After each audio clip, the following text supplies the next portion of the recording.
এই নির্বাচনে আওয়ামী লীগের কোনো প্রতীক থাকবে না, নৌকা মার্কা থাকবে না এই ব্যালট পেপারে। কিন্তু রিয়েলিটি হলো এই নির্বাচন কি হবে সেটা আওয়ামী লীগ নির্ধারণ করবে। কথার যে উনি বলে এই কথা, ওনার কাছ থেকে একটা শব্দ আমি শিখছি, উনি বলে হলো কথার ফেরিওয়ালা, বুঝছেন না? ইলেকশন হবে একটা ভয়ঙ্কর ইলেকশন হবে, বললাম দেখেন। মানে কোন দিক থেকে ভয়ঙ্কর হতে পারে? মানুষ প্রথমত মানুষের প্রত্যাশার মৃত্যু ঘটবে, ইতিহাসের সেরা নির্বাচন হবে, এই কথাটা উচ্চারণ করেছেন এই অন্তর্বর্তীকালীন সরকারের প্রধান ডক্টর ইউনূস। এবং সবচেয়ে হতাশার বিষয় হলো আমার ধারণা ওনার এই কথা কেউ বিশ্বাস করে নাই, কেউ বিশ্বাস করে নাই। এবং এই যে আপনি বললেন, আপনি নিজেও তো বললেন একটা শঙ্কা আছে, দ্বিধা আছে, সংশয় আছে। এই কারণটা কি? কারণ হলো ওনার কথার উপর কেউ আস্থা রাখতে পারে না, চায় না। উনি এমন কোনো উদাহরণ তৈরি করতে পারেন নাই যে উদাহরণের উপর ডিপেন্ড করে ওনার এই ধরনের ভবিষ্যৎবাণীর ব্যাপারে মানুষ আস্থা রাখতে পারবে। উনি সেটা পারেন নাই। এটা হলো একটা দিক। আরেকটা দিক হলো একটা ভালো নির্বাচন আপনি করতে চান, তার তো কিছু নমুনা আপনাকে দেখাতে হবে। ওনারা কি এমন কোনো নমুনা দেখাতে পেরেছেন? নির্বাচনের বাকি আছে মাত্র আর 1 মাস, ধরেন 10 দিন, 7 দিন, 1 মাস 7 দিন, তাহলে 1 মাস 7 দিন বাকি আছে। এই সময়ের মধ্যে এখন তো একটা ধারণা মানুষের থাকা দরকার যে না অনেক কিছু হয়ে গেছে, অনেক কিছু দেখাতে। কি দেখাতে পেরেছেন বলেন?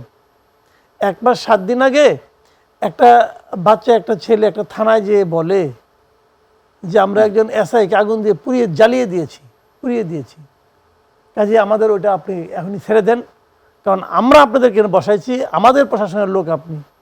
এবং তারপর পুলিশ ওই লোকটাকে তখনই ধরা উচিত ছিল, 54 ধারায় তখনই ধরা উচিত ছিল, যে লোকটা নিজে স্বীকার করছে যে আমি একজন পুলিশ কর্মকর্তাকে জ্বালিয়ে দিয়েছি, তাকে তো ওই মুহূর্তে ধরা উচিত ছিল। ধরছে? ধরে নাই। বরঞ্চ ওই ছেলেটা যাকে ছাড়িয়ে নেওয়ার জন্য এসেছিল তাকে ছেড়ে দিয়েছে।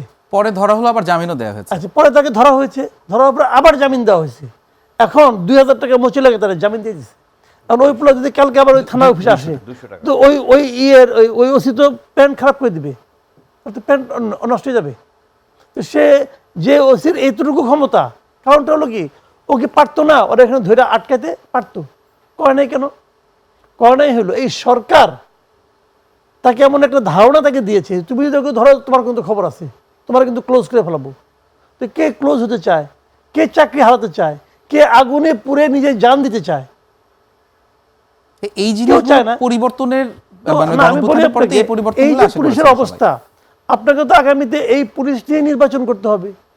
নির্বাচনের সময় ওরা আসবে, মেহেদী হাসান ভাই উনি আসবেন, এসে বলবেন যে আপনাকে আমি নিয়োগ দিয়েছি, আমার কথা শুনতে হবে, নাহলে কিন্তু একজনকে পুরাই দিয়েছি, আপনাকে প্যান্ট খারাপ করে দিয়েছি, আপনাকে অনেক কিছু করে ফেলাম বলবে, শুনতে হবে সবার। যদি এরকম বাস্তবতা থাকে, সেই বাস্তবতায় আপনি একটা ইতিহাসে সেরা নির্বাচন করবেন। এই ভদ্রলোক ইতিহাস বুঝে? ডক্টর ইউনূস ইতিহাসই বুঝে না, আর নির্বাচন জীবনে করছে কোনোদিন উনি? ওনার যে একটা যে জায়গায় উনি চাকরি করতো, চাকরি মানে যেটা উনি বানাইছিলেন নাকি গ্রামীণ ব্যাংক, ওখানে মিনিমাম গণতন্ত্র কখনো ছিল? সে কি করবে? সে গণতন্ত্র বুঝে? যা ইচ্ছা হয় তাই করে, কি বুঝে না বুঝে আল্লাহ জানে একমাত্র। কাজে সে বলতেছে ইতিহাসে শ্রেষ্ঠ নির্বাচন দেব। শুনেন ভাই, এই লোক ভাই কথার যে উনি বলে এই কথা, ওনার কাছ থেকে একটা শব্দ আমি শিখছি, উনি বলে হলো কথার ফেরিওয়ালা, বুঝছেন না? এই কথার ফেরিওয়ালা উনি বিদেশের মাটিতে যে ওদেরকে দুই একটা ভুং ভাং করে, আর বিদেশের ওই লোকগুলিতে এক ধরনের মানে মানে ওদের সঙ্গে বাস্তবতা যোগাযোগ একটু কম, শুনে আর মুগ্ধ হয়, আরে বাবা আইসি একজন, তাকে পুরস্কার দিয়ে তারে খেলে মোটামুটি উপরের দিকে উঠাচ্ছে আর কি, ক্যানভাসারের মতো সে উঠতেছে, কথা বলতেছে। এইগুলি বলে ভাই বাস্তবতার সঙ্গে এগুলি কোনো মিল নাই। ইলেকশন হবে একটা ভয়ঙ্কর ইলেকশন হবে, বললাম দেখেন। মানে কোন দিক থেকে ভয়ঙ্কর হতে পারে? মানুষ প্রথমত মানুষের প্রত্যাশার মৃত্যু ঘটবে, এটা হলো একটা ভয়ঙ্কর দিক।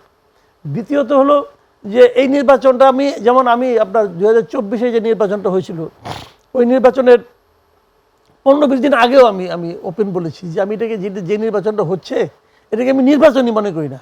এই আমি বলছি আওয়ামী লীগ আমলে, সরকার আমলে ওই মুজাম্মেল বাবু যে একটা প্রোগ্রাম হইতো, গোল টেবিল, রাউন্ড টেবিল হতো,